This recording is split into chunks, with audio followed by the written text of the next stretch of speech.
இங்கே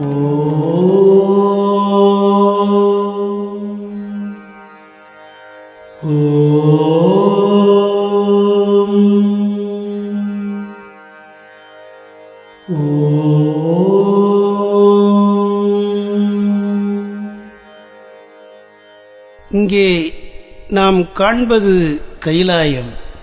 அந்த வெண்படலம் விரிந்திருக்கிற காட்சி கண்ணுக்கு விருந்தளிக்கிறது. எதிரே மானசரோவர் ஏரி நிர்மலமாக காட்சியளிக்கிறது. இந்த இடம்தான் உலகெல்லாம் உணர்ந்து ஓதற்கரிய அந்த பரம்பொருளுடைய உறைவிடமோ. இதுதான் கைலாயம். இங்கே என்ன இந்த கூட்டம் அலை மோதுகிறது. இங்கே இருக்கின்ற அந்த அற்புதமான கூட்டத்தை வர்ணிக்க நமக்கு வார்த்தைகள் இல்லை. ஒருபுறம் கிண்ணறர்கள், ஒருபுறம் கிம்புருடர்கள், ஒருபுறம் வித்யாதர்கள், ஒருபுறம் கந்தர்வர்கள், 14 கணங்களும் அங்கே படர்ந்து கொண்டிருக்கின்றன. அதோ அந்த மூலையிலே யார் என்று பார்த்தோமானால், தாமரை பயந்த தாவில் ஊழி நான்முக ஒருவன் அங்கே நிற்கிறான். அருகிலேயே இன்னொருவர் வருகிறார். கருடன் தெரிகிறது. புள்ளணி நீள்கொடி செல்வனாகிய அந்த திருமால் முன்னே நிற்கின்றார். அதன் பக்கத்திலே யார்? ஓ, இவர்தான் அந்த உருத்திரனோ. உமை அமர்ந்த அந்த முக்கட்செல்வன், இமையா முக்கட்செல்வன், மூவையில் முறுக்கிய முரண்மிகு செல்வனாகிய உருத்திரன் இவன்தானோ. இங்கே பக்கத்திலே இன்னொரு யானை மீது வருகிறார். யானையே அதிசயமாக இருக்கிறது. கரிய யானை அல்ல, வெள்ளை யானை. அந்த வெள்ளிய யானையின் மீது வருகிறான் ஒருவன். பார்த்தால் அநேகமாக வந்தான் இந்திரனாக இருக்க வேண்டும்.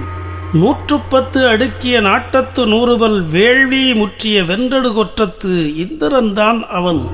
இப்படி இவர்களெல்லாம் எதற்காக அங்கே சென்று கொண்டிருக்கிறார்கள்? முன்னே கைலாயத்தினுடைய காட்சி விரிந்திருக்கிறது. அதோ அங்கே பார்க்கிறோம், ஒரு கதவு தெரிகிறது. அற்புதமான வேலைப்பாடுகள் அமைந்த அந்த கதவிலே நமசிவைய என்கின்ற எழுத்து படிச்சிட்டு கொண்டிருக்கிறது. பக்கத்திலே யாரோ வருகிறார்கள். ஓ, இவர்தான் அதிகார நந்தியோ. அந்த அதிகார நந்தி அங்கே இருந்து கூட்டத்தை பார்த்து அசைத்து ஏதோ சொல்லுகிறார். அவர் வாய் அசைவுக்கு ஏற்ப அந்த கூட்டம் அசைந்து கொண்டிருக்கிறது. திருமால் ஓடுகிறார். அவர் பின்னாலே உருத்திரன் ஓடுகிறான். அவர் பின்னாலே அந்த நான்முகனும் நகர்ந்து கொண்டிருக்கிறான். இவர்களெல்லாம் முன்னே சென்று இறைவனை காண வேண்டும் என்று தங்களுடைய கோரிக்கையை வைக்கிறார்கள். அந்த பரம்பொருளை காண வேண்டும். அதிகார நந்தி, நீங்கள்தான் எங்களுக்கு வழிகாட்ட வேண்டும், வழிவிட வேண்டும் என்று சொல்லி விண்ணப்பம் செய்து கொண்டிருக்கிறார்கள். அந்த விண்ணப்பத்தை எல்லாம் செவிமடித்து கொண்டிருக்கிற அந்த அதிகார நந்தி கதவை இன்னும் முழுமையாக திறக்கவில்லை. கதவு திறக்கின்ற நேரத்திற்காக கூட்டம் காத்து கொண்டிருக்கிறது. அந்த இடத்திலே எல்லாருடைய எண்ணமும் ஒருமித்த சிந்தையாக ஒருமையில் எம்பெருமானுடைய அற்புத நினைவிலே அந்த சிந்தை மலர்ந்த நிலையிலே நிற்கின்றார்கள். அவர்களெல்லாம் உள்ளே சென்று இறைவனை காண வேண்டும் என்று அங்கே துடிப்புடன் காத்திருக்கிறார்கள். உள்ளே செல்லுவதற்கு வழி கிடைக்குமா என்று ஏங்கியிருக்கின்ற நேரத்திலே அதிகார நந்தி இதோ திறந்து விட்டார் கதவை. நண்ணுதற்கு அரியாய் ஓலம், நண்ணுதற்கு அரியாய் ஓலம், ஞானநாயகனே ஓலம், நண்ணுதற்கு அரியாய் ஓலம், ஞானநாயகனே ஓலம், பண்ணிதைக்கு இறைவா ஓலம், பரமனே ஓலம் ஓலம், பண்ணிதைக்கு இறைவா ஓலம், பரமனே ஓலம் ஓலம், எண்ணுதற்கு அரியாய் ஓலம், இறைவனே ஓலம் ஓலம், எண்ணுதற்கு அரியாய் ஓலம், இறைவனே ஓலம் ஓலம், கண்ணுதற் பெருமான் ஓலம், கடவுளே ஓலம் ஓலம், கண்ணுதற் பெருமான் ஓலம், கடவுளே ஓலம் ஓலம்.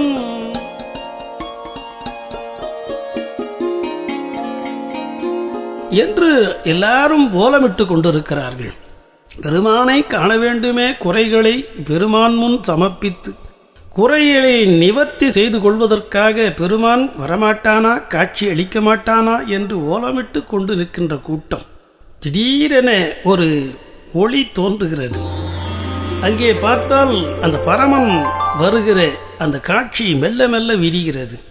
ஒளி பிரபையாக இருந்தது. மெல்ல மெல்ல அது விரிந்து விரிந்து மிக அற்புதமான நிலையிலே கண்ணை கூசுகிற அளவிற்கு மிகப்பெரிய அருட்பெருஞ்சோதி அங்கே எழுந்திருக்கிறது. அங்கே பார்க்கும் பொழுதே இடையிலே இருக்கிறவர்களெல்லாம் மீண்டும் ஒரு முறை தென்னாடுடைய சிவனே போற்றி, எந்நாட்டவர்க்கும் இறைவா போற்றி என்கின்ற மகுட கூக்குரலை இடுகிறார்கள். அங்கே பக்கத்திலே இருக்கிற சிலர் வாத்தியத்தை வாசிக்கிறார்கள். மூவர்கள் முதல்வன் வந்தான், முக்கணன் பரமன் வந்தான். மூவர்கள் முதல்வன் வந்தான், முக்கணன் பரமன் வந்தான். மேவலர் மடங்கள் வந்தான், கழுப்படை விமலன் வந்தான். மேவலர் மடங்கள் வந்தான், கழுப்படை விமலன் வந்தான். ஏவரும் தெரிந்திலாத ஒருவனும் இங்கே வந்தான். ஏவரும் தெரிந்திலாத ஒருவனே இங்கே வந்தான். தேவர்கள் தேவன் வந்தான் என்றன சின்னம் எல்லாம்.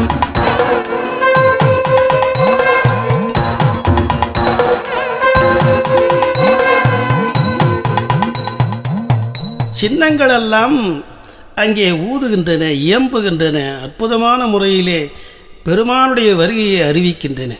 அங்கே ஊரிலான் குணம் குறியிலான் அந்த அற்புதமான பெருமான் உரைக்கும் பேரிலான், ஒரு முன்னிலான் பின்னிலான், பிரிதோர் சாரிலான், வரல் போக்கிலான், தனக்கு நேரிலான் ஆகிய அந்த பரம்பொருள் வந்து முன்னே நிற்க மனமகிழ்ந்து கூத்தாடுகிறார்கள். அங்கே திருமால் சிறிது அடி முன்வைத்து பெருமானிடம் சென்று அணுகி வணங்கி நிற்கின்றார். அற்புதமான காட்சியாக இருக்கிறது. பெருமான் அவரை பார்த்து புன்னகைத்து என்ன என்ற குறிப்பிலே கேள்வி நிலையிலே அந்த புன்னகையை வீசுகிறார். திருமால் பார்த்து, பெருமானே, நாங்கள் இப்பொழுது உன்னை வந்து தரிசனம் செய்வதனுடைய பொருள் என்னவென்றால், நாங்கள் மிகப்பெரிய குற்றத்தை செய்துவிட்டோம். அந்த குற்றக் கழுவாய்க்காக இப்பொழுது வந்து உன் முன்னாலே நிற்கின்றோம். நீ இல்லாமல் போயிருப்பேயானால் அந்த ஆலகால விஷம் எங்களை தாக்கி அழிந்து போய் புல்முளைத்து போயிருப்போம். நீ அந்த விஷத்தை எங்களுக்காக உண்டு நின்று வழியிலே நிறுத்தி நிற்கின்ற நீலகண்டனாக மாறி நிற்கின்றாய். நீ இல்லையேல் எங்களுடைய வாழ்வு அழிந்து போயிருக்கும்.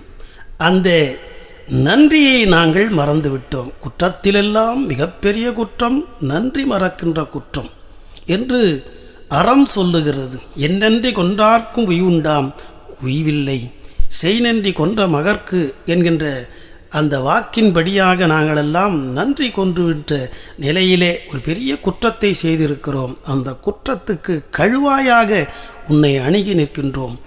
சூரியனாகிய ஒளியின் முன்னாக அந்த பனியெல்லாம் மறைந்து போவது போல உன்னுடைய அருள் முன்னிலையிலே எங்களுடைய பாவங்கள் மறைந்து போகின்றன. ஆகவே அந்த காட்சிக்காகத்தான் நாங்கள் இப்பொழுது வந்திருக்கிறோம்.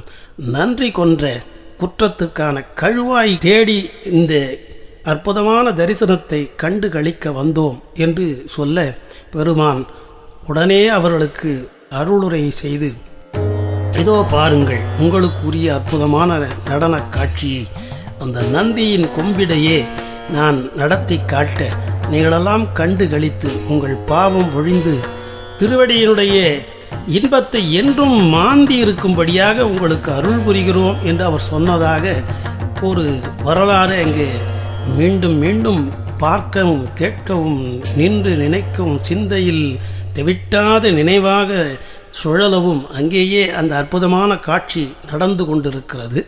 அந்த காட்சி எதை சொல்லுகிறது என்றால், நன்றி கொன்ற பாவத்தை கழுவாய் என்கின்ற நிலையிலே இறைவன் ஒருவனிடம்தான் நாம் சென்று அதற்கு விடை தேட முடியும் என்ற காட்சி இது தேவர் உலகத்திலே நடைபெற்றது மட்டுமல்ல. அங்கே நடந்த நிகழ்ச்சியை மீண்டும் மீண்டும் இந்த மண்ணிலேயே வந்து வணங்குகிற நிலையைத்தான் நாம் இப்பொழுது கோயில்கள் தோறும் பிரதோஷம் என்கின்ற அந்த நிலையிலே வணக்கத்தையும் வழிபாட்டையும் மாதந்தோறும் இருமுறை நாம் செய்கின்ற அந்த பகுதியை அமைத்து கொடுத்திருக்கிறார்கள் ஆன்றோர்கள். இந்த பிரதோஷம் என்கின்ற சொல் வடமொழி சொல். பிர என்ற உபசர்க்கம் நன்றாக என்ற பொருள். தோஷம்னா குற்றம். நல்ல குற்றம் என்று சொன்னால் ரொம்ப மோசமான குற்றம்னு அர்த்தம். சிறந்த குற்றம். அப்போ சிறந்த குற்றம் எது, பெரும் குற்றம் எது என்றால் குற்றத்திலெல்லாம் ஆய பெரும் குற்றம் நன்றி கொன்ற குற்றம். அந்த நன்றி கொன்ற குற்றத்துக்கு கழுவாய் வழிபாடாக வருவதுதான் பிரதோஷ வழிபாடு. பிரதோஷம் என்பது பெருங்குற்றம் என்கின்ற பொருளிலே வருகிறது. பிரதோஷ வழிபாடு என்று சொல்லும் பொழுது பெருங்குற்ற கழுவாய் வழிபாடு என்கின்ற அந்த பொருளிலே அது அமைகிறது. அந்த பெருங்குற்ற கழுவாய் வழிபாட்டினை நாம் செய்ய வேண்டும். காரணம், நன்றி நமக்கு வேண்டும். கண்ணை கொடுத்திருக்கிறான், காதை கொடுத்திருக்கிறான், எண்ணுவதற்கு மனத்தை கொடுத்திருக்கிறான், சிந்திக்க சிந்தையை கொடுத்திருக்கிறான், நிச்சயிக்க புத்தியை கொடுத்திருக்கிறான், அதிசயம் அநேகம் முற்ற இந்த உடல் அமைப்பை கொடுத்திருக்கிறான். ஒன்றிற்கும் நாம் அதிகாரிகள் அல்லர். நாம் இதை ஒரே ஒரு நிமிடம் கூட புதிதாக உருவாக்கிவிட முடியாது. இது அத்தனையும் அவன் கொடுத்தது. நன்றி வேண்டும். ஆகவே அந்த நன்றி செலுத்துகிற வழிபாடு தான், கழுவாய் தேடுவதற்கான வழிபாடு தான் இந்த பெருங்குற்ற கழுவாய் வழிபாடு என்று சொல்ல வேண்டும். ஆக இந்த பெருங்குற்ற கழுவாய் வழிபாட்டினை செய்வது, நன்றியோடு இறைவனை நினைக்கும் பொழுது நாம் செய்த பாவங்கள் கழிந்து போகின்றன என்பதற்காகவும் தான் என்பதை நாம் உணர வேண்டும். பாவங்களை நாம் சேர்ப்பது போல வேறு யாரும் சேர்ப்பதில்லை. பலருக்கும் பல வகையாக வருமானங்கள் வரும். நில வழியாக வருமானம், வீட்டு வாடகை வழியாக வருமானம், பதவி வழியாக வருமானம், இப்படி பல பல வழிகளிலே வருமானத்தை ஈட்டுவது போலவே நாம் பாவங்களையும் பல பல வழிகளிலே ஈட்டிக் கொண்டிருக்கிறோம். கோடிய மனத்தால் வாக்கால் கொடிய ஐம்புலன்களால் என்று பட்டினத்தார் ரொம்ப அழகாக எடுத்து சொல்லுகிறார். வளைந்த மனம், வக்கரமான மனத்தினாலும் கொடிய ஐம்புலன்களினாலும் பல பல வழிகளிலே நாள்தோறும் பாவங்களை நாம் ஈட்டிக் கொண்டிருக்கிறோம். அந்த பாவங்களையெல்லாம், குற்றங்களையெல்லாம் நாம் ஒழிக்க வேண்டுமானால் அது இறைவனிடம் சென்று தான் ஒழித்தல் வேண்டும்.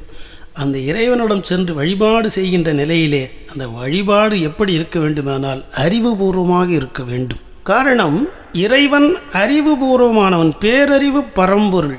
பேரறிவு பரம்பொருளாக இருக்கிற அந்த பெருமானை நாம் அறியாமையினாலே அடைந்து விட முடியாது. உண்மையிலேயே தெய்வ வழிபாட்டில்தான் முழுமையாக அறிவு என்பது வேலை செய்ய வேண்டும். அங்கே மூட நம்பிக்கைக்கு இடமில்லை. மூட நம்பிக்கையை இப்பொழுது சிலர் சுயநல சக்திக்காக உள்ளே கலந்து விட்டாலும் கூட உண்மையிலே தெய்வ வழிபாடு தான் அறிவுக்கு இடம் செய்கிற ஒரு அற்புதமான வழிபாடு. அங்கே அறிவு இல்லையானால் ஆண்டவன் இல்லை.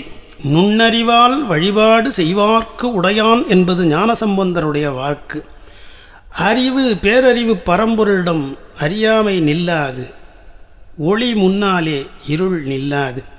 ஆகவே நாம் அறியாமை கலந்த வழிபாடாக செய்யக்கூடாது. இதை எதற்கு செய்கிறோம் என்று அறிந்து செய்தல் வேண்டும். ஞானத்தால் தொழுவார் சில ஞானிகள் என்று அப்பர் சுவாமிகள் எடுத்து பாடுகிறார். ஆகவே ஞானத்தோடு வழிபாடு இருக்க வேண்டும், அறிவோடு வழிபாடு இருக்க வேண்டும். அறிவோடு வழிபடும் அடியவர் என்று சிவஞான முனிவர் சொல்வது போல அடியவர்களெல்லாம் அறிவோடு வழிபட வேண்டும். இந்த பிரதோஷம் என்கின்ற சொல்லுக்கு நாம் பொருள் கண்டோம். அது பெருங்குற்ற கழுவாய் வழிபாடு என்று. அதே போல இந்த வழிபாட்டுடைய ஒவ்வொரு கூறிலேயும் என்ன அறிவுபட அமைத்திருக்கிறார்கள் ஆன்றோர்கள் என்பதை அறிந்து வழிபாடு செய்வதே உண்மையான பலனை நமக்கு அளிப்பதற்கு வாய்ப்பளிக்கும். இந்த பெருங்குற்ற கழுவாய் வழிபாடு கோயிலுக்குள்ளே நாம் முக்கியமான அந்த பிரதோஷ நாளிலே செய்கிற வழிபாடு. உள்ளே நுழைகிறோம். எப்படி கைலாயத்தை கண்டோமோ அதைப் போல இப்பொழுது ஒரு கோயிலை மனத்திரையிலே நீங்கள் எல்லாம் காண வேண்டுமாக உங்களுடைய திருவடிகளை வணங்கி கேட்டுக்கொள்கிறோம். ஒரு கோயில், அதற்குள்ளே நுழைகிறோம். நுழைந்தவுடனே நாம் விநாயகப் பெருமானை வணங்கி தொடங்க வேண்டும்.